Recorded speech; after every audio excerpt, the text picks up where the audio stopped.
আমরা হানাফি মাযহাব থেকে বিচ্ছিন্ন নয়, বরং আজকালকার যুগে বিভিন্ন মানুষ হানাফির মধ্যে ঢুকে গুস্তাখে রাসূল করছে। কি করছে? গুস্তাখে রাসূল করছে। তো আমরা দেখি দেখে আশিকে রাসূল, তো যিনি আশিকে রাসূল তিনি হলেন হিন্দুস্তানের আলা হযরত। জোরে বলুন। এই জন্য আমরা গুস্তাখে রাসূল থেকে বিচ্ছিন্ন হওয়ার কারণে আমাদের মাযহাবের নাম হলো মাসলাকে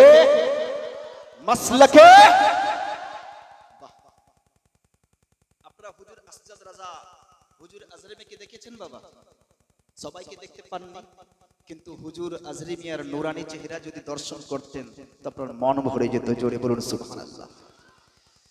অতএব আমরা যে মাসলাকের মধ্যে রয়েছি, এটা আপনাকে আমি গ্যারান্টির সহিত বলতে পারবো, 100% নয় বরং 1000% বলতে পারবো যে মাসলাকে আলা হযরত এমন একটি মাসলাক যে মাসলাকের নাম হলো জান্নাতি মাসলাক। জোরে বলুন। এই মাসলাকি শুধুমাত্র জান্নাতি হবে, এটা শুধুমাত্র আমাদের হিন্দুস্তানেই নয়, এটা শুধু পাকিস্তানে নয় বরং অল ওভার ওয়ার্ল্ড, সমস্ত পৃথিবীতে মাসলাকে আলা হযরত চলে। জোরে বলুন সুবহানাল্লাহ। অতএব আমরা যে মাসলাকের উপরে চলছি, আমরা খোদার কাছে এটাই দোয়া করব যে আল্লাহ আমাকে তুমি যেন এই মাসলাকের উপরে কায়েম ও দায়েম রাখিও। জোরে বলুন আমিন। যাই হোক, যে মহান রব্বুল আলামিন আপনাকে আমাকে সকলকে এই পবিত্র মঞ্চে বসার, থাকার ও কিছু কথা শোনার তৌফিক দান দিয়েছেন, সেই মহান আল্লাহ তাবারক ওয়া তাআলার দরবারে একবার সকলে মিলে দিল দিয়ে, অন্তর দিয়ে, ভক্তি ভরে একবার প্রশংসা করি। সকলে পড়ুন আলহামদুলিল্লাহ।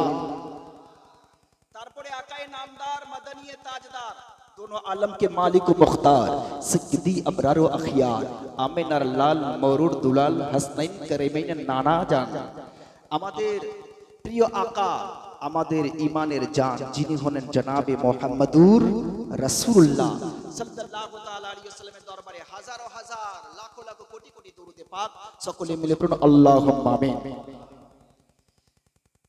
আমি এসে শুনলাম যে আপনাদের এই যে মাহফিল করানো হয় প্রতি বছর, আর এই প্রতি বছর মাহফিল করানো হয় আমাদের রাসূলের কারণে। জোরে বলুন। কার কারণে? আমাদের রাসূলের কারণে। ও जो ना थे तो कुछ ना था, वो जो ना थे तो कुछ ना था, वो जो ना हो तो कुछ ना हो, वो जान है जहान की, अरे जान है तो जहान, जान है तो जहान है।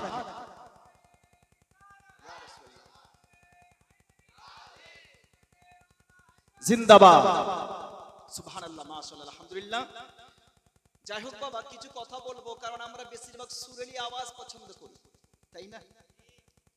কিন্তু আমাদের কোনো এতটা সুর নয় যে সুর দিয়ে কিছু বক্তব্য দিব, কিন্তু মাঝে মাঝে আপনাদের মন জয় করার জন্য বলবো। জোরে বলুন ইনশাআল্লাহ।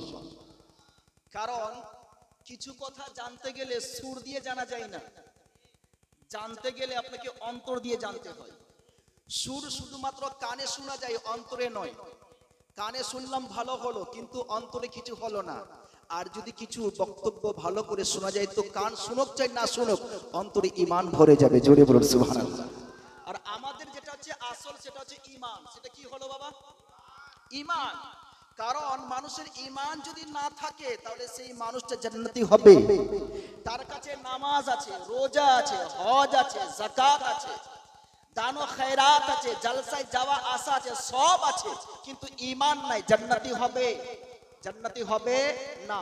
কিন্তু কোন বাবার কাছে যদি, এটা তো করা উচিত নয় বা বলা উচিত নয়, কিন্তু বলছি যে কোন বাবার কাছে যদি নামাজ নেই, রোজা নেই, হজ নেই, যাকাত নেই, নামাজ মানে, রোজা মানে, হজ মানে, যাকাত মানে, সব মানে, কিন্তু পড়তে পারে নি, কিন্তু ঈমানটুকু বেঁচে আছে। আমার আকা বলেন যদিও সে জাহান্নামে চলে যাবে, আমার সঙ্গে মহব্বত করিবার কারণে আমি আকা, আমি রাসূল কিছুদিন পরে তাকে জাহান্নাম থেকে উঠিয়ে জান্নাতি করে দিব। জোরে বলুন,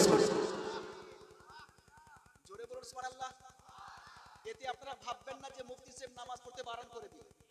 না বাবা, নামাজ হচ্ছে ঈমানের এমন একটি জিনিস, যেরকম ভাবে কি ঈমানকে তাজা করার জন্য প্রয়োজন হলো নামাজ। ঈমানকে তাজা করার জন্য প্রয়োজন হলো রোজা, ঈমানকে ঠিক রাখার জন্য প্রয়োজন হলো যাকাত, ঈমানকে সব ঠিক রাখার জন্য আমাদের প্রয়োজন হলো হজ। অতএব নামাজও প্রয়োজন, রোজাও প্রয়োজন, হজও প্রয়োজন, যাকাতও প্রয়োজন। কারণ গাছকে টিকিয়ে রাখতে গেলে আপনাকে সেই গাছে জল দিতে হবে, গাছকে টিকিয়ে রাখতে হলে গাছে জল দিতে হবে, নচেত গাছ মরে যাবে, মানে কি তাকে ধুপে শেষ করে দিবে। সমরূপভাবে ঈমানকে বাঁচিয়ে রাখতে গেলে, শয়তানের হাত থেকে বাঁচাতে গেলে আপনাকে নামাজ ধরে রাখতে হবে, নামাজ ধরে রাখতে হবে, রোজা ধরে রাখতে হবে, যাকাত ধরে রাখতে হবে, হজ ধরে রাখতে হবে। এটাই আমাদের প্রয়োজন। জোরে বলুন সুবহানাল্লাহ। কথাগুলো বুঝাতে পারছি বাবা? ভালো লাগছে তো? একবার হাত তুলে বলুন সুবহানাল্লাহ, বলুন আলহামদুলিল্লাহ, বলুন আল্লাহু আকবার। এই জন্য বলছি রাসূল পাক সাল্লাল্লাহু তাআলা আলাইহি ওয়াসাল্লাম বলেছেন যে মান ক্বালা সুবহানাল্লাহ ওয়াল হামদুলিল্লাহ গুরিসাত লাহু নাকলাতুন ফিল জান্নাহ। রাসূল পাক সাল্লাল্লাহু আলাইহি ওয়াসাল্লাম বললেন যে সকল ব্যক্তি সুবহানাল্লাহ এবং আলহামদুলিল্লাহ পড়বে, আল্লাহ তাবারক ওয়া তাআলা তাদের নামে জান্নাতের মধ্যে একটি খেজুরের গাছ লাগিয়ে দিবেন। জোরে বলুন, আরো উঁচু আওয়াজে পড়ুন, আরো পড়ুন সুবহানাল্লাহ মাশাআল্লাহ আলহামদুলিল্লাহ। আমি আপনাদের সামনে কোরআনে মাজিদ থেকে যে আয়াতে কারিমা তিলাওয়াত করেছি, সেই আয়াতে কারিমার মধ্যে আল্লাহ তাবারক ওয়া তাআলা নবী পাক সাল্লাল্লাহু তাআলা আলাইহি ওয়াসাল্লাম আগমনের কথা বলেছেন। কিসের কথা বলেছেন বাবা? কিসের কথা? আপনারা উঠে যাচ্ছেন কেন? কিসের কথা বলেছেন? আগমনের কথা বলেছেন। যে নবী আমার এসেছেন কোথা থেকে? আল্লাহর কাছ থেকে। কোথা থেকে এসেছেন? আল্লাহর কাছ থেকে এসেছেন। এবার নবী আমার আল্লাহর কাছ থেকে এসেছেন কোথায়? পৃথিবীর বুকে। কোথায় এসেছেন? পৃথিবীর বুকে। এবার নবী এসেছেন, এটার প্রমাণ আল্লাহ তাবারক এখানে নূর বললেন। কি বললেন? নূর। কে কদ জাআকুম মিনাল্লাহি নূর ওয়া কিতাবুম মুবিন। রাসূল পাক সাল্লাল্লাহু আলাইহি ওয়াসাল্লামকে আল্লাহ তাবারক ওয়া তাআলা এখানে নূর বলে ঘোষণা দিয়েছেন কে তাহকিক কে তোমাদের কাছে তোমাদের রবের তরফ থেকে একটি নূর আসছে, ওয়া কিতাবুম মুবিন, এবং একটি কিতাব। আর মুবিন মানে রওশন। অতএব খোলা কিতাব, রওশন কিতাব, একদম খুল্লাম খুল্লা একটি কিতাব আপনাদের কাছে আসলো। কার তরফ থেকে আসলো? আল্লাহর তরফ থেকে। কেউ এখানে বলে নূর মানে হলো ইলম। নূর মানে কি হলো? ইলম। কেউ এখানে বলে নূর মানে কিতাব। নূর মানে কিতাব। এখানে বড় ব্যাখ্যা রয়েছে। আপনাদের বলবো বিভিন্ন তাফসীরের নাম। আপনারা তাফসীর খুলে দেখুন, যেটি তাফসীর প্রত্যেক মাদ্রাসাতে পড়া হয়, সবাই পড়ায় তাফসীরে জালালাইন। কি পড়ানো হয়? তাফসীরে জালালাইন। সে তাফসীরে জালালাইনের মধ্যে আমরা যদি দেখি এখানে নূর বলতে মুহাম্মাদুর রাসূলুল্লাহ সাল্লাল্লাহু আলাইহি ওয়াসাল্লাম। আরেকটি তাফসীর আমাদের ফজিলতে পড়ানো হয়, যে তাফসীর নাম তাফসীরে মাদারিক কিংবা তাফসীরে বাইজাউই। ঠিক আছে, যেটা আমাদের সাদেসা বা সাহাবিয়াতে পড়ানো হয় তাফসীরে মাদারিক। সেই তাফসীরের মধ্যে লেখা রয়েছে যে নূর মানে কি? মুহাম্মাদুর রাসূলুল্লাহ সাল্লাল্লাহু আলাইহি ওয়াসাল্লাম। এছাড়া বড় বড় তাফসীর যেগুলো আমাদের পড়া হয় না, কিন্তু বড় বড় তাফসীর রয়েছে। সেই তাফসীরের মধ্যে একটি তাফসীরের নাম হলো কি রুহুল বায়ান, এটা হলো রুহুল মানি। সেই তাফসীরের রুহুল বায়ান এবং তাফসীরের রুহুল মানির মধ্যে বর্ণিত রয়েছে নূর মানে মুহাম্মদ সাল্লাল্লাহু তাআলা আলাইহি ওয়াসাল্লাম। তো আমাদের নবী নূর না মাটি? নূরের তৈরি। কিসের তৈরি? কারণ ও जो ना थे तो कुछ ना था, वो जो ना थे तो कुछ ना था, वो जो ना हो तो कुछ ना हो। वो जान है জাহান কি? জান है तो জাহান है। এর মানে কি বুঝতে পারছেন? এর মানে এটাই, ও जो ना थे तो कुछ ना था। कुछ ना था মানে আল্লাহ ব্যতীত। কে ব্যতীত? আল্লাহ ব্যতীত কিছুই ছিল না। শুধুমাত্র একমাত্র কে ছিলেন? আল্লাহ ছিলেন। তো আল্লাহ ব্যতীত কিছুই ছিল না, এই জন্য বলছেন ও जो ना थे तो कुछ ना था। कुछ মানে এখানে আল্লাহ ব্যতীত যতগুলো জিনিস রয়েছে কিছুই ছিল না। না জান্নাত ছিল, না দোজখ ছিল, না আসমান ছিল, না জমিন ছিল, না তারা ছিল, না তারকা ছিল, না তারকা রাশি ছিল, না শুক্র গ্রহ, না বুধ গ্রহ, কোনো গ্রহ ছিল না, কিছুই ছিল না। ছিল কে? শুধুমাত্র একমাত্র আল্লাহ। কে ছিলেন? একমাত্র আল্লাহ। এবার আমি বলবো, বলুন তো বাবা, মাটির তৈরি কবে থেকে শুরু হয়েছে? হযরতে আদম থেকে। কবে থেকে শুরু হয়েছে? হযরতে আদম থেকে। কোরআনে পাকের মধ্যে যেখানে 3 বলা হয়েছে, যেখানে মাটি দ্বারা তৈরি করা বলা হয়েছে, সব জায়গায় হযরতে আদমকে বলা হয়েছে। জোরে বলুন সুবহানাল্লাহ। কাকে বলানো হয়েছে? হযরতে আদম আলাইহিস সালামকে বলানো হয়েছে যে তিনি মাটি দ্বারা তৈরি। বাকি যত আছে তাদের বারে সেখানে বলা হয়নি। এবার বলুন তো, আদম আগে না জান্নাত আগে? আদম আগে না জান্নাত আগে? জানেই না মনে হয় কি। এবার আদমকে তৈরি করে কোথায় রেখেছিলেন? তো আদম আগে না জান্নাত আগে? জান্নাত আগে, এক কথাই শেষ। ঠিক আছে, এবার আদম আগে না আসমান আগে? আসমান আগে। আদম আগে না আরশ আগে? আরশ আগে। আদম আগে না কুরসি আগে? কুরসি আগে। অতএব দেখা যায় মহাকাশের মধ্যে যত রয়েছে আল্লাহ তাআলা যতই রেখে সবগুলো কি হলো? আগে। কি হলো? আগে। আদম পরে। এবার আল্লাহ হাজরত ও जो না थे तो कुछ ना था, এর মানে এটাই হলো যখন আমার নবী ছিলেন না তখন আরশ ছিল না, যখন আমার নবী ছিলেন না তখন কুরসিও ছিল না, যখন আমার নবী ছিলেন না তখন আকাশও ছিল না, যখন আমার নবী ছিলেন না তখন জমিনে ছিল না। অতএব নবী ব্যতীত যতগুলো জিনিস তৈরি হয়েছে নবীর পরে হয়েছে। এই জন্য বলা হয়েছে ও জান হ্যায় জাহান কি, জাহানের মধ্যে আল্লাহ ব্যতীত যত রয়েছে সব হলো জান, এবং সমস্ত জানের সমস্ত জাহানের জান হলেন আমার নবী। জোরে বলুন সুবহানাল্লাহ। এই জন্য বলা হয়েছে ও जो না थे तो कुछ ना था, वो जो ना हूं तो कुछ ना हूं, वो जान है জাহান কি, জান है तो জাহান है। জোরে বলুন সুবহানাল্লাহ। আমি বুঝাতে পারলাম যে নবী পাক সাল্লাল্লাহু আলাইহি ওয়াসাল্লাম হলেন নূর। কি হলেন বাবা? নূর, যেটি আমরা কিতাব থেকে প্রমাণ পেলাম। যদি কেউ দেখতে চাই দেখাতেও পারবো। কেউ যদি না মানে তো না মাননে ওয়ালাকে জাহিলদেরকে মানানো যাবে না।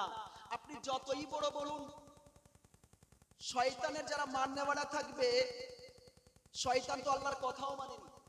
কার কথা মানেননি? আল্লাহর কথাও মানেননি। এবার অনেকজন বলেন যে হুজুর উনি তো কলেমা শরীফ পড়েন, হুজুর উনি তো রোজা রাখেন, উনি তো হজ করেন, উনি তো যাকাত দেন, উনি তো কলেমা শরীফ পড়েন, কেমন করে মুসলমান হবে না? কারণ উনি সব কিছু করেন, কলেমা শরীফ পড়েন, তিনি রোজাও রাখেন, তিনি হজ করেন, তিনি যাকাতও দেন। ইসলামের মধ্যে যত কিছু ফরজ রয়েছে সব মানে। আপনারা ওকে কাফির বললেন কি করে? কাফির বললেন কি করে? কি করে বলছেন ওদের সঙ্গে বিবাহ করা যাবে না? কি করে বলছেন ওদের কোনো জাবিহা খাওয়া যাবে না? কি করে বলেন ওদের সঙ্গে চলাফেরা করা যাবে না? কি করে বলেন ওদের সঙ্গে উঠা বসা করা যাবে না? কারণটা কি? কারণটা হলো একটাই, যিনি আল্লাহ তাবারক ওয়া তাআলাকে মানেন, আবার আল্লাহ তাবারক ওয়া তাআলার কথা অনুযায়ী চলেন, ফরজ নামাজও পড়েন, রোজাও রাখেন, হজও করেন, যাকাতও করেন। ও বাবাজি আমার শুনুন, রাসূল পাক সাহেবে লাউলাক সাল্লাল্লাহু তাআলা আলাইহি ওয়াসাল্লাম কে বলা হলো ইয়া রাসূলুল্লাহ ইয়া হাবিবাল্লাহ, ঈমান কাকে বলে? ঈমান কি?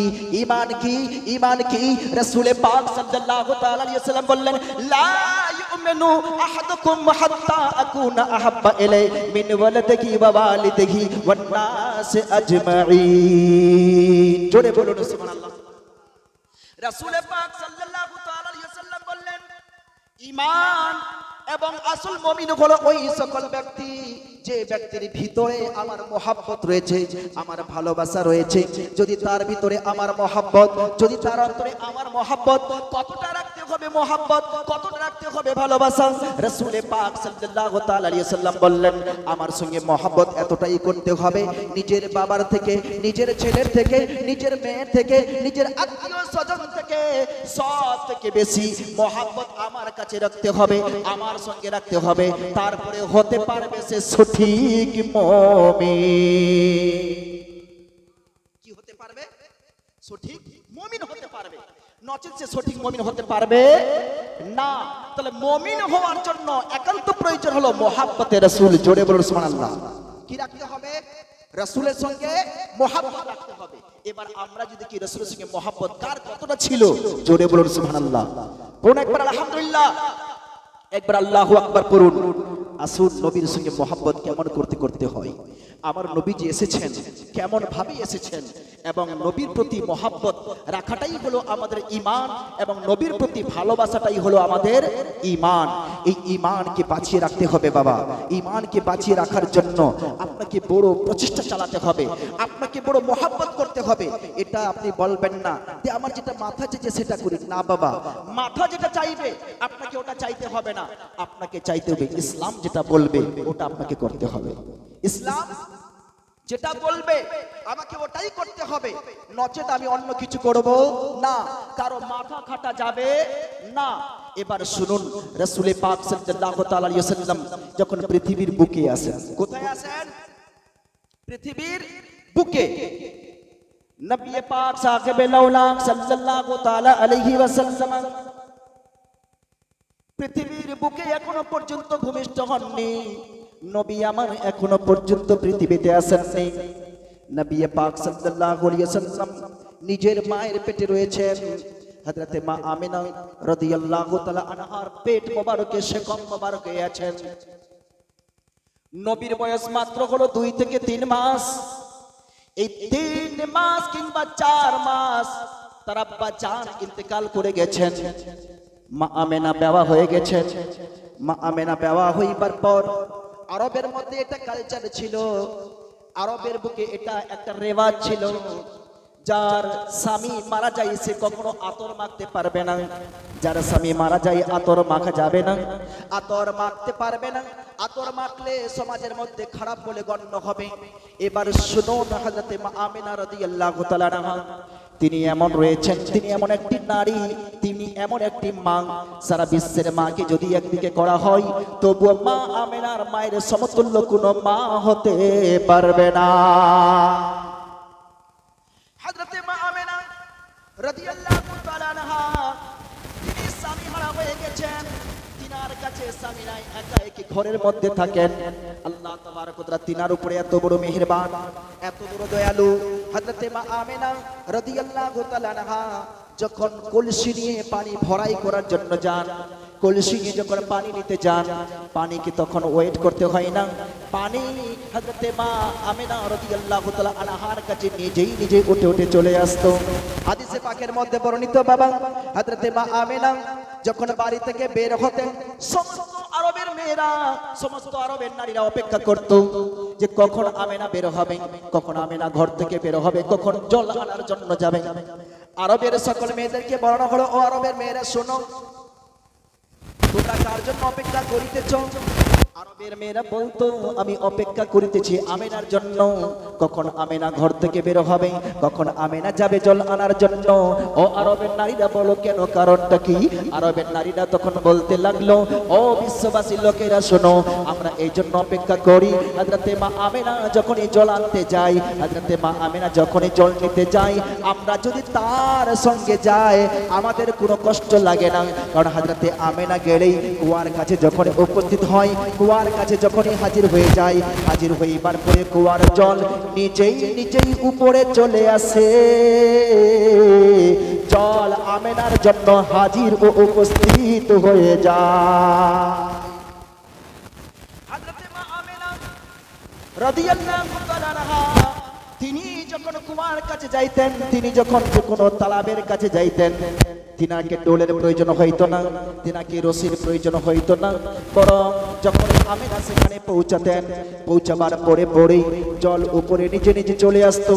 আর তার সঙ্গে যত নারীগণ ছিলেন, যত নারীগণ থাকতো, সমস্ত নারীদেরকে কোনো ডোল লাগতো না, সমস্ত নারীগণকে কোনো রশি লাগতো না। তারা আমিনার সঙ্গে তারাও বিনা কষ্ট করে জল আমিনার ওসিলায় পেয়ে যেতে। জুড়ে বলুন সুবহানাল্লাহ, আল্লাহু আকবার, আল্লাহু আকবার। আব্বা জানেরা আমার, হযরতে মা আমিনা রাদিয়াল্লাহু তাআলা আনহা পেটের মধ্যে, মা আমিনার পেটের মধ্যে আমার প্রিয় আকা জনাবে রাসূল করিম সাল্লাল্লাহু তাআলা আলাইহি ওয়াসাল্লাম রয়েছেন। আমার আমিনাকে কোনো কষ্ট হয় না, আল্লাহ তাবারক ওয়া তাআলা হযরতে আমিনাকে কোনো কষ্ট দেন না, কোনো কষ্ট দেন না। কিন্তু হযরতে মা আমিনা যখন রাস্তা ধরে যায়, সেই সময় একটা খুশবু এবং সুগন্ধি বের হয়। আরবের নারীরা সেই সুগন্ধি শুনতে পায়, সেই খুশবু শুনতে পায়। যখনই আরবের নারীরা সেই খুশবু শুনে, যখনই আরবের নারীরা সেই খুশবু এবং আতরের খুশবু তাদের নাকে আসলো, আসিবার পরে তারা তখন নিজের বাড়ি থেকে স্বামীকে বলল, গো স্বামী শুনো, আমিনা তার স্বামী মারা মাত্র 4 মাস হয়েছে কিংবা 5 মাস হয়েছে, তার স্বামী মরা এতদিনই হলো, কিন্তু আতর মেখে বেড়াই। কারণ আরবের বুকে এটা রেওয়াজ নয় যে কোনো নারী যার স্বামী মারা গেছে ও আতর মেখে বেড়াবে। কিন্তু দেখা যায় আমিনা আতর মেখে বেড়াই। বেড়ায়, আমেনা আতর লাগাইয়া লাগাইয়া বেড়ায়, এটা কিন্তু আমেনা ভালো কাজ করেন না। কারণ আমেনা এত সুন্দর নারী, এত সুন্দর নারী, আরবের বুকে তার মতো সুন্দর আর কেউ নয়। কিন্তু তিনি যে আতর মেখে মেখে বেড়ায়, এটাই খুব খারাপ, এটাই খুব খারাপ। তখন তার স্বামীরা সবাই মিলে চলে আসলো একদিন হযরতে আব্দুল মুত্তালিব হযরতে আমেনার শ্বশুর আব্বার কাছে। আসিবার পরে তখন বলতে লাগলো, ও আরবের সর্দার, ও মুতাওয়াল্লি সাহেব শুনুন, ও আব্দুল মুত্তালিব সাহেব শুনুন, আপনার যে বেটা, ছোট্ট বেটা, আপনার ছোট্ট ছেলে যার নাম হলো আব্দুল্লাহ, আব্দুল্লাহর স্ত্রী